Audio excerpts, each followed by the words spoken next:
Baik, selamat sore teman-teman. Assalamualaikum warahmatullahi wabarakatuh.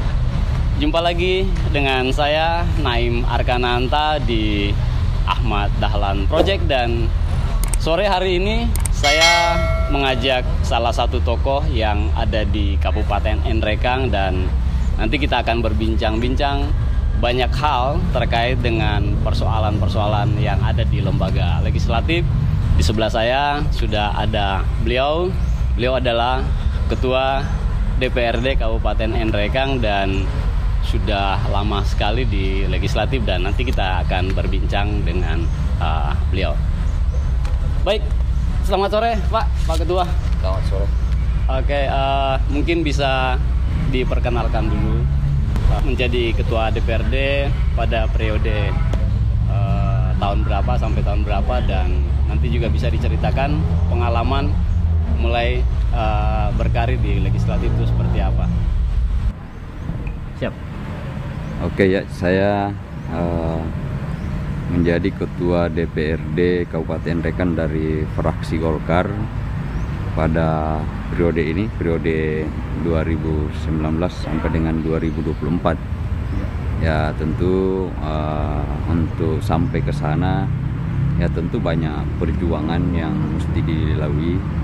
Ya sebagai kader ya mesti memang harus memperlihatkan talenta, memperlihatkan kapasitas, kemudian juga memperlihatkan yang terpenting ini adalah sebagai kader ya mesti harus loyal terhadap kebijakan-kebijakan partai, seperti itu. Pas pertarungan legislatif kemarin dapat suara berapa Pak? Saya mendapat suara hampir 300, dan memang kemarin dengan tim 3.000, hampir 3.000, dan memang target kita kemarin dengan beserta tim memang hanya sampai 3.000 ya, dan itu hampir tercapai. Artinya untuk menduduki kursi sebagai ketua itu apakah persyaratannya memang mesti 3.000 suara, di atasnya itu atau di bawahnya itu? Kalau di Partai Golkar untuk perolehan suara itu adalah menjadi bagian yang salah satu persyaratan, tapi ini bukan sesuatu hal yang mutlak, karena ada berbagai persyaratan yang mesti harus dilalui kalau ingin menjadi ketua Golkar. Salah satunya saya sebut tadi ada loyalitas ke partai. Ya, kapasitas, loyal, dan talenta itu ya. Sudah berapa lama menjadi anggota dewan, Pak? Saya mulai tahun 2004 ya, sampai sekarang 2004 sampai sekarang hampir 17 tahun, 18 ya. Jadi begitu selesai mahasiswa berkarir dulu atau langsung legislatif? Panjang prosesnya. Iya. Ya, karena saya selesai sesungguhnya tahun 94. Oh, jadi hampir 10 tahun baru menjadi 94, terus saya ke Yudisium 95, terus saya ke Kendari, terus Kalimantan. Kalimantan 1 tahun sebagai asisten dosen di sana ya. Kemudian tahun 96 akhir kembali ke Sulawesi Selatan. Terus awal tahun 97 saya ke Jakarta. 98 menjelang reformasi 1 hari sebelum reformasi besar-besaran saya kembali ke Sulawesi Selatan. 98 ya. Terus pertarungan politik tahun 1999 ya saya sudah masuk sebagai caleg. Ya walaupun sesungguhnya pada saat itu masih menggunakan nomor urut. Nomor urut ya. Tapi karena nomor urut tidak sempat lolos karena saya mendapatkan urutan ke-38 kalau tidak salah. Tapi suara sudah mulai agak berapa di situ? Awal-awal berkarir itu. Saya kurang ingat itu kalau tahun itu karena belum menggunakan suara perorangan, hanya menggunakan suara partai. Suara partai. Suara, kemudian nomor urut 1, 2 masuk. Nah, kemudian di 2004 ikut lagi, masuk bertarung lagi, dan alhamdulillah saya masuk nomor urut 4 kemarin. Kemudian ya suara pada saat itu sudah melebihi dari pada target yang disyaratkan dalam undang-undang tentang proporsional terbuka tertutup 30%. Ya, kalau 30% dari angka satu kursi sudah otomatis lolos sebagai anggota DPRD, dan saya melampaui angka 30%. Jadi sejak itulah tidak pernah alpa di legislatif selama ini ya. Karir di legislatif menjadi pansus, ketua pansus atau apa istilahnya, ketua komisi ya? Kalau ketua komisi pernah menjadi ketua komisi hukum dan pemerintahan, yaitu komisi 1. Kemudian pernah menjadi wakil ketua BK, pernah menjadi ketua BK. Ya. Menjadi wakil ketua DPR belum ya? Langsung menjadi ketua DPR. Kenapa memilih menjadi anggota legislatif, Pak? Tidak ada pekerjaan yang lain atau? Ya. Sesungguhnya karena background pendidikan saya adalah ilmu sosial dan ilmu politik. Di Universitas Veteran Republik Indonesia. Jadi pada saat itu memang pikirannya pada saat kuliah bagaimana mengabdikan diri, terjun ke dunia politik, mengabdikan diri ke masyarakat. Nah, ya pada saat itu kita coba masuk ke sana, dan ya alhamdulillah sampai sekarang masih berkarir di 2004 ini kan sudah multi partai kalau tidak salah. Waktu 99 kan masih sudah multi partai kan Pak ya? Multi-partai. Terus kenapa memilih mesti ke Golkar? Iya, karena saya sementara pada saat kuliah saya sudah aktif di AMPI, Angkatan Muda Pemuda Indonesia di Sulawesi Selatan, walaupun pada saat itu hanya menjadi sebagai panitia, karena itu juga faktor umur masih muda ya. Nah, melalui itu kemudian ya juga ada dari hubungan emosional dengan keluarga yang pernah menjadi pimpinan Partai Golkar di Kabupaten Rekang. Maksudnya? Dan pernah menjadi ketua DPR dari orang tua atau Pak Samad Manan. Kebetulan adalah saudara dengan Bapak.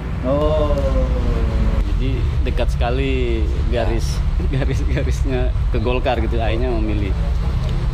Bayangannya memang menjadi anggota legislatif karena ada sesuatu yang ingin dilakukan, atau mencoba saja begitu Pak, atau memang punya mimpi begitu?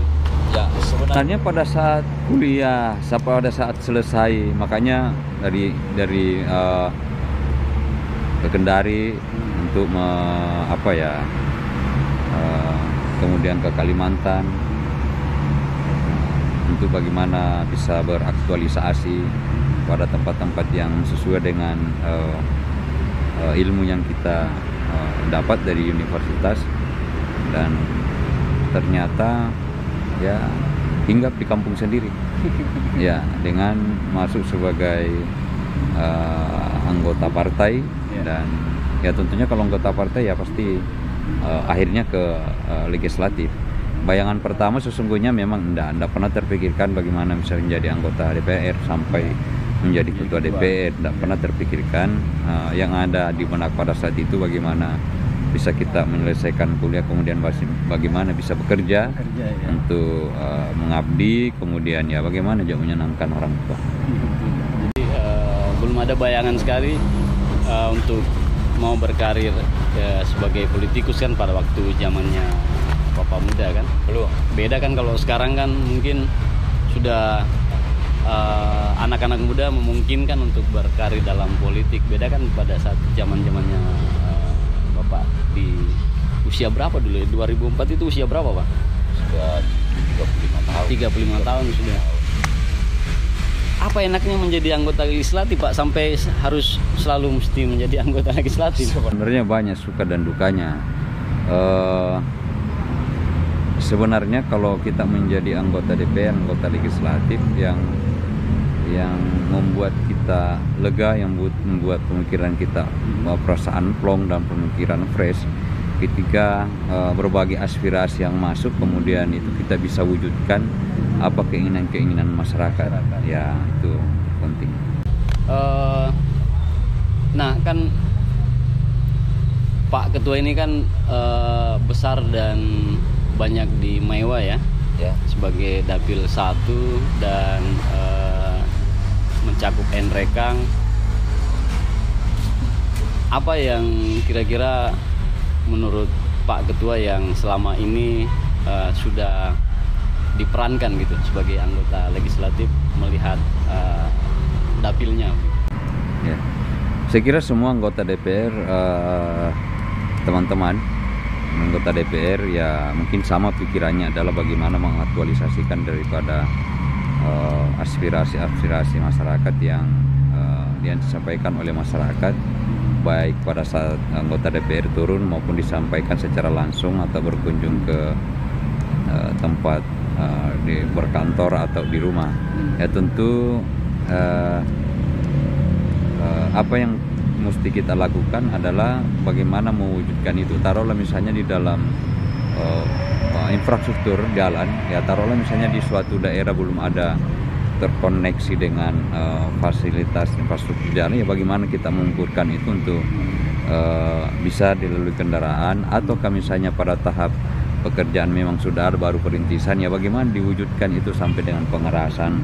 Dan begitu pula dengan ketika masih pengerasan, bagaimana bisa kita wujudkan supaya jalan itu bisa dilalui oleh masyarakat dalam rangka bagaimana peningkatan ekonomi, penguatan ekonomi masyarakat. Atau misalnya belum ada terkoneksi transportasi, padahal di sana ada produk yang mesti memang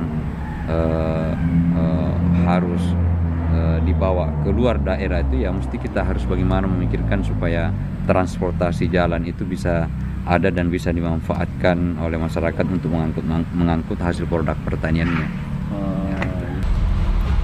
Adakah sebenarnya kaitannya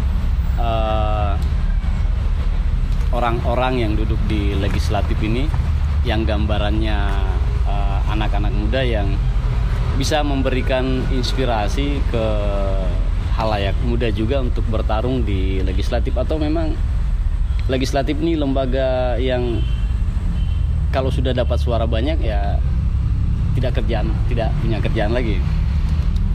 Saya kira tidak begitu juga. Ya mestinya saya bilang selaku anggota legislatif ya mesti memerankan tugas dan fungsi kita masing-masing. Tentu di dalam sumpah kita adalah bagaimana memperjuangkan aspirasi di konstituen kita masing-masing.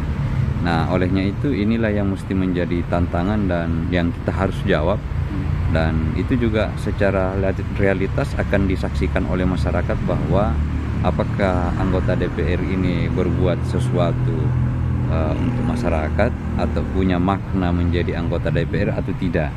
Nah, begitu pula dengan kaum milenial. Kaum milenial juga tidak mesti bahwa harus minder dengan politik, tetapi mesti ini bisa menjadi inspirasi buat generasi milenial, karena kita terjun di dunia politik bukan bahwa itu tidak ada pekerjaan, tetapi bagaimana kita berperan di situ untuk dalam rangka membangun daerah di mana kita berada. Ya, saya kira itu bagaimana menyumbangkan pemikiran kita, ide-ide kita di dalam rangka bagaimana membangun suatu daerah. Atau untuk menjadi anggota dewan itu enaknya karena gajinya besar, atau bagaimana Kak? Gambarannya begitu Pak? Ya, sebenarnya kalau cerita tentang persoalan salary yang diterima dengan anggota dewan itu kan hampir sama kan seluruh Indonesia, dan memang dilihat dari luar mungkin banyak orang menyatakan bahwa ini anggota DPR mempunyai gaji yang besar, gaji yang gede. Tetapi ketika kita masuk di dalam menjadi anggota DPR, kemudian setelah kita menjalani, tentu pikirannya waduh, ini kayaknya tidak cukup lah Ya karena kenapa? Biaya maintenance untuk bagaimana mengelola konstituen yang ada, ya tentu ini biayanya juga besar. Dan apatah lagi ketika pertarungan pada event pertarungan pada momen pileg itu, ya tentu menggunakan kos politik yang besar. Ya apabila ini dibandingkan dengan gaji tadi mungkin agak tidak seimbang ya, tidak seimbang ya. Artinya untuk menjadi anggota legislatif itu tujuan awalnya memang bukan ke sana ya, lebih memang ingin mengembangkan atau punya ide yang ingin disalurkan di masyarakat gitu. Filosofinya kan sebagai manusia bagaimana kita bisa berguna kepada orang lain, bisa berguna ke sesama, bisa berguna ke alam semesta. Tentu seperti itu, dan salah satu tempat untuk mewujudkan itu adalah ya terjun ke dunia politik dan menjadi anggota DPRD. Berpolitik itu memang harus cerdas kan? Harus punya banyak uang kah? Atau bagaimana gambarannya untuk kira-kira kalau Pak Ketua menanggapi? Sebenarnya tergantung sebenarnya dari kacamata kita memandang itu. Kalau misalnya dilihat dari sisi kapasitas seseorang untuk menjadi legislatif itu sangat juga dibutuhkan. Ya, tetapi tidak bahwa untuk kondisi sekarang itu menjadi suatu persyaratan yang mutlak. Tetapi bisa pada saat masuk di dalam kemudian banyak membaca undang-undang, banyak membaca buku, kemudian banyak membaca kondisi dan di suatu masyarakat, untuk itu menjadi hal yang terpenting. Kemudian kalau dilihat dari kacamata apakah harus banyak modal, enggak juga sih. Karena saya ini sudah 4 periode dari 4 periode dari perhitungan kos yang saya gunakan mungkin enggak cukup 200 juta. Tidak cukup 200 juta sampai sekarang. Bisa digambarkan situasi kekritisan masyarakat itu seperti apa? Di DPR untuk periode sekarang kita buka seluasnya untuk bagaimana masyarakat menyampaikan aspirasi. Apakah mulai demonstrasi, apakah dan lain sebagainya, silahkan saja. Yang penting tidak anarkis. Tidak anarkis. Tapi kan kecenderungan anak Enrekeng itu ketika demonstrasi semuanya baik-baik saja sepertinya. Ya. Selama ini saya hadapi berapa kali demo, ya masih dalam tatanan kewajaran saja, belum ada yang melampaui batas. Dan saya kira itu adalah pembelajaran yang efektif juga buat generasi muda, biar milenial untuk mengaktualkan diri, menyampaikan konsep, ide-ide ke anggota DPRD, menyampaikan hal-hal yang tidak sesuai dengan peraturan perundang-undangan, menyampaikan sesuatu mungkin yang mengingatkan kepada anggota DPRD bahwa ada sesuatu yang match dengan kondisi sekarang dengan peraturan perundang-undangan. Kalau sehari-hari menjadi anggota legislatif itu apa saja yang dikerja Pak di kantor biasanya? Ya, sebenarnya kan sangat jelas yang kita lakukan di kantor itu bagaimana melakukan rapat, bagaimana menerima aspirasi, kemudian bagaimana menjawab menjawab persoalan-persoalan yang ada yang disampaikan oleh berbagai elemen masyarakat. Kemudian bagaimana memberikan masukan kepada pemerintah melalui jalur tertentu, memberikan rekomendasi terhadap hal-hal perkembangan yang ada di daerah. Ya, apakah itu ekonomi, sosial, politik dan lain sebagainya. Dan itu menjadi sebuah tanggung jawab kita untuk menyampaikan itu kepada pemerintah daerah. Ini kalau berbincang-bincang di tengah masyarakat, ini membandingkan antara beberapa periode lembaga legislatif. Dulu katanya para legislator itu masih banyak yang bersuara lantang begitu. Nah, sekarang lembaga legislator banyak dihuni oleh anak-anak muda tapi sepertinya melempem gitu. Nah, itu bagaimana menanggapinya? Saya kira itu pernyataan saudara ya, bukan pernyataan saya. Memang dinamika dari periode ke periode ini memang kental, antara satu periode memang dengan periode yang lain sangat berbeda memang, baik di dalam memerankan diri sebagai anggota legislatif, mulai dari pengawasan, penganggaran dan lain sebagainya, bahkan di dalam tingkat-tingkat forum-forum rapat dan lain sebagainya, itu memang sangat kental, sangat jelas perbedaan dari nuansa dinamika itu.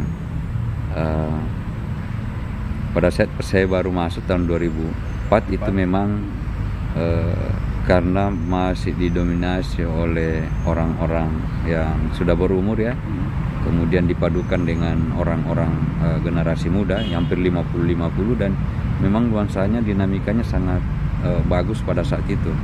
Nah, cuman dalam kondisi sekarang saya tidak mengatakan bahwa tidak ada dinamika.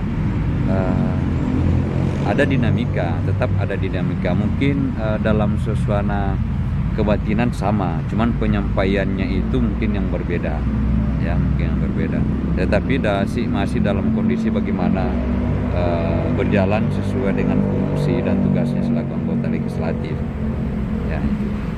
Sekarang kan ada berapa persen anak muda yang Bapak pimpin di legislatif saat ini? Hampir dominan sepertinya, hampir tidak? Dominan ya, saya tidak bisa mempresentasikan berapa, tapi hampir dominan. Ya. Apakah ini sebuah indikasi yang menggembirakan, sudah banyak anak-anak muda yang mau berpolitik, atau malah justru kalau belum matang jangan dulu masuk ke legislatif, bagaimana? Saya kira inilah salah satu bentuk daripada bonus demografi kita, bahwa jumlah penduduk yang rata-rata umur milenial itu lebih besar ya, pada periode ini sudah kelihatan ya. Cuman persoalan apakah misalnya di dalam menyampaikan pandangan-pandangannya terhadap menjalankan tugas dan fungsinya, itu hal lain. Tetapi menurut pandangan saya ini adalah bagian daripada bonus demografi yang kita saat sekarang rasakan sekarang.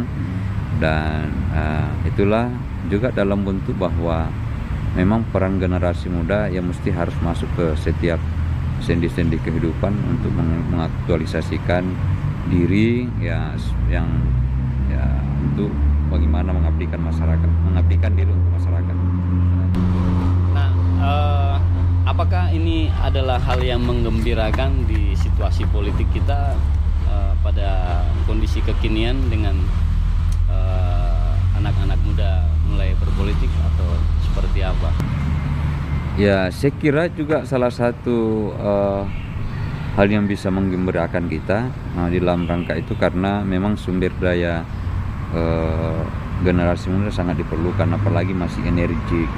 Kemudian tentu ide-ide dan inovasi di jiwa mereka itu masih kental. Olehnya itu tinggal bagaimana mendorong itu sehingga bisa sumber daya itu dimaksimalkan ya, sehingga harapan-harapan kita semua di dalam melaksanakan fungsi dan tugas bisa berjalan sesuai dengan diinginkan oleh masyarakat, sesuai dengan diinginkan oleh peraturan perundang-undangan yang ada.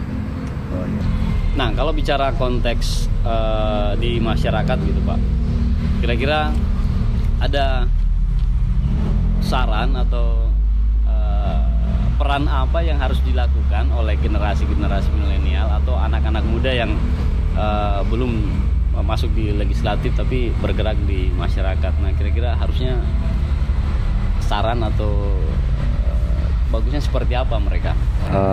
Ya, kalau ya pandangan pribadi ya, kalau menurut saya sih memang mesti generasi muda ini harus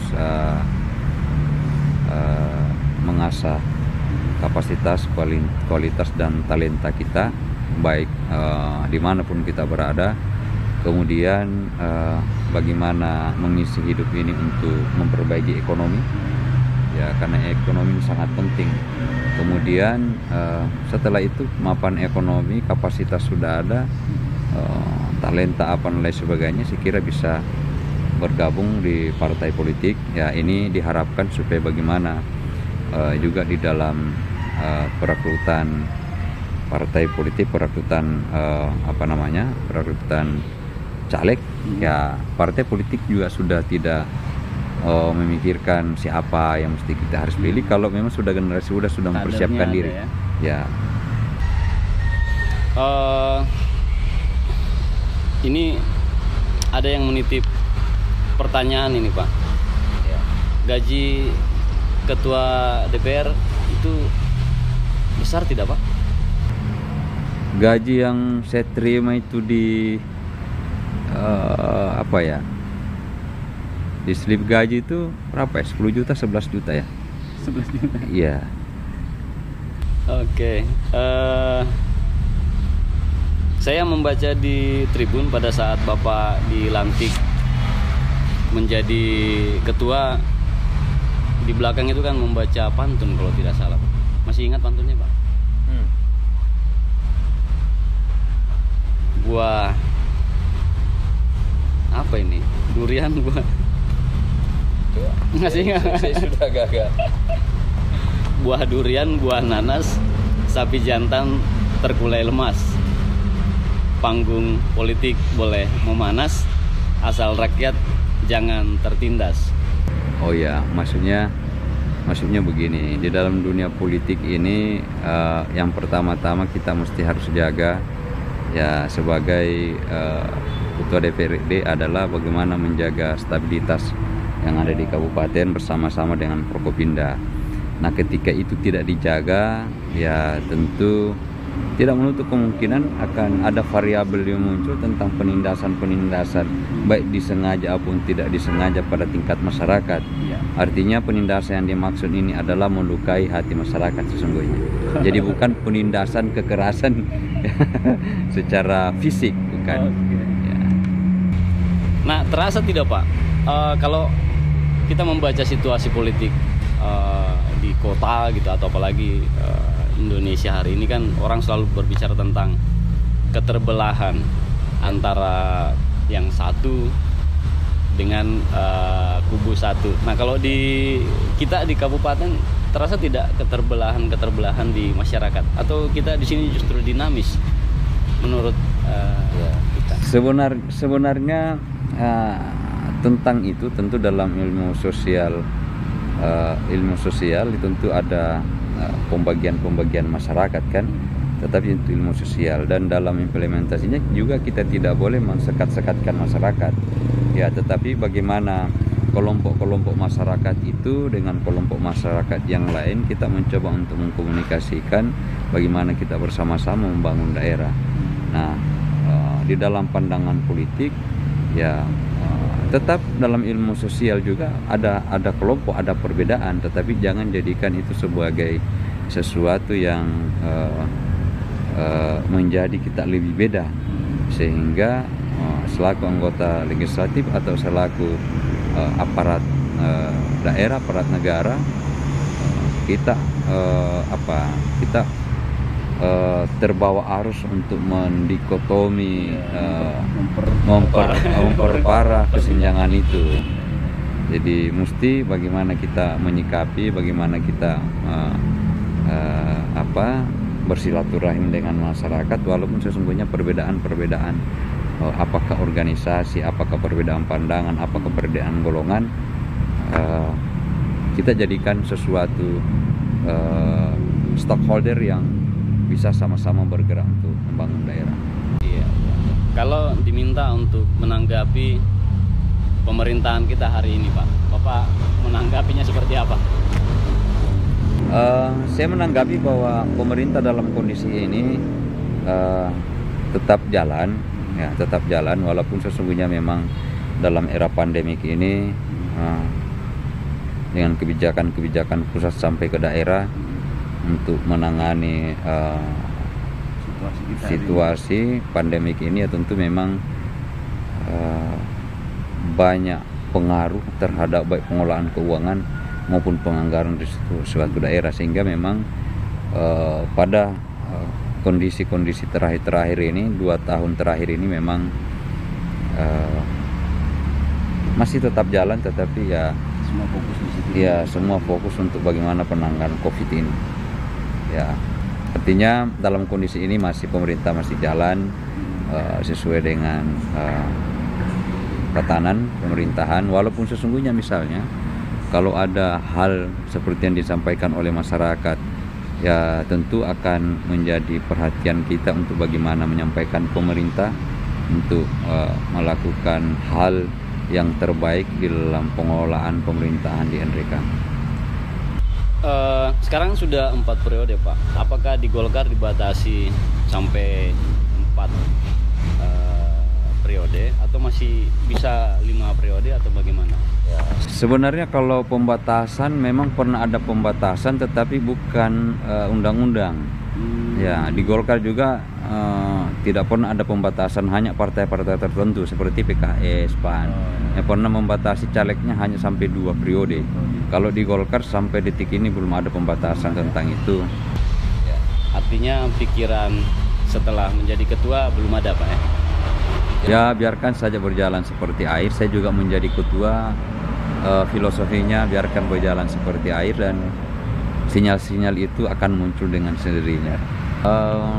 Saya pernah membaca buku yang dikarang oleh Marwah Daud. Saya lupa apa bukunya, tetapi bagaimana memetakan hidup. Ya, bagaimana memetakan hidup, bagaimana merancang hidup ini, kita mau kemana sesungguhnya. Tentu ada tahapan-tahapannya. Ya, tahapan-tahapan itulah sesungguhnya kalau menyangkut tentang pemikiran kita, ya tentu saya selaku ketua DPRD dan umur saya masih sudah 50, ya tentu harapan-harapan saya selaku anggota partai politik sebagai kader Golkar, ya tentu catatan-catatan itu ada, ya itu akan terbuka dengan sendirinya. Ya, intinya menghabiskan dulu periode ini menjadi ketua, baru gimana air menjadikan seperti apa nanti. Ya, biarkan kondisi ini, situasi ini tetap berjalan seperti air, dan pada saat nanti tentu kita akan mengambil sikap bahwa apakah kita berada pada posisi mana, kita mau kemana, ya tentunya itu akan ada waktunya yang menentukan nanti, dan ketika itu muncul saya kira akan ketahuan dengan sendirinya. Ya. Tetapi kalau misalnya di dalam pikiran apakah dan mau kemana, saya kira tahapan-tahapan itu, rencana-rencana itu saya kira sudah ada dalam pikiran kita semua. Siap. Lanjutannya pantunnya tadi itu sebenarnya masih ada, Pak. Buah mangga, buah semangka, dimakan sungguhan di atas tempayan. Kalau duduk di singgasana, rakyat di luar jangan dilupakan. Jadi pikirannya begini, saya sudah menjadi anggota DPRD 4 periode. Saya sampaikan tadi angka bahwa tidak sampai 200 juta saya menggunakan kos politik. Ini artinya apa? Bahwa uang bukan segalanya. Uang bukan segalanya. Seandainya tidak melakukan hal yang positif untuk konstituen, untuk masyarakat, belum tentu masyarakat mau memilih saya dalam 4 periode ini dengan menggunakan kos yang dibilang dalam dunia politik, di dalam kalkulasi matematik dengan angka 200 juta itu kan impossible, ya impossible. Tetapi itulah realitanya, dan di sekitar saya masih banyak tim yang menyaksikan itu. Jadi singgah sana, tapi tidak melupakan masyarakat dan tetap menjalankan seperti biasa, menjadi anggota biasa, menjadi masyarakat biasa, tetap jalan dan tetap melakukan silaturahmi dengan masyarakat. Rakyat di luar jangan dilupakan, ya. Baik, masih ada mungkin yang mau disampaikan sebagai ketua DPR untuk masyarakat kita, Pak, di situasi pandemi ini, karena sepertinya kalau di kota mudah-mudahan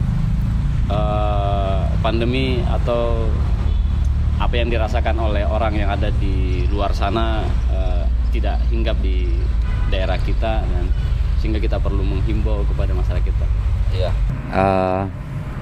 Dalam kondisi pandemik ini sesungguhnya memang mesti kita harus sinergi semua. bagaimana sinergi dengan pemerintah, Forkopimda, kemudian bagaimana memberikan edukasi ke masyarakat tentang prokes itu, karena sangat kita rasakan bahwa dengan adanya pandemi ini sangat luar biasa pengaruhnya, baik tentang secara global, nasional maupun secara regional.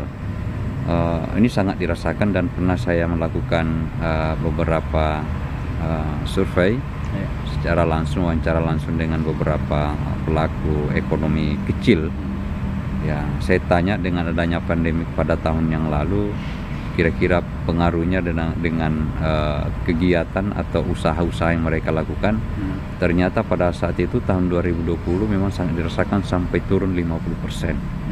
50% ini berarti menandakan bahwa kita tidak mesti main-main dalam menghadapi ini, karena akan berpengaruh terhadap ekonomi baik secara personal maupun secara mikro maupun secara makro, ya, baik secara pemerintahan di daerah. Harapan saya bahwa jangan pernah menganggap pandemik ini sesuatu yang biasa-biasa saja, tetapi pandanglah ini pandemik yang mesti kita harus jaga bersama. Kita harus melakukan protokol kesehatan, dan kalau ini tercipta, saya kira ekonomi masyarakat bisa jalan karena tidak terpengaruh dengan hal-hal yang menyangkut tentang kesehatan, ya, menyangkut tentang kesehatan dan pembatasan-pembatasan yang lain. Terjadi pembatasan-pembatasan lain karena pandemik semakin meningkat, tentu akan menghambat usaha-usaha masyarakat, sehingga ekonomi masyarakat drop, ekonomi daerah drop, dan ekonomi secara nasional drop. Nah, olehnya itu dan mesti juga masyarakat punya inovasi bertahan dalam kondisi seperti itu, ya, bagaimana menciptakan ekonomi baru di dalam menyikapi ini semua, karena kalau ini dibiarkan secara terus-menerus kemudian kita tidak punya inovasi di dalam menyikapi ini, maka besar kemungkinan, tidak menutup kemungkinan, ekonomi kita bisa lebih anjlok dibanding dengan pada hari ini. Baik, teman-teman semuanya, mungkin sampai di sini dulu perbincangan kita bersama Pak Ketua. Nama lengkapnya Muhammad Idris Sadik, Esos MM. Muhammad Idris Sadik, Esos MM. Beliau berkecimpung di Partai Golkar. Terima kasih waktunya Pak Ketua. Semoga kita semuanya bisa menjaga kesehatan, semuanya bisa baik-baik saja. Saya akhiri perbincangan kita. Jangan lupa untuk tetap stay tune terus di Ahmad Dahlan Project. Saya Naim Arkananta. Salam.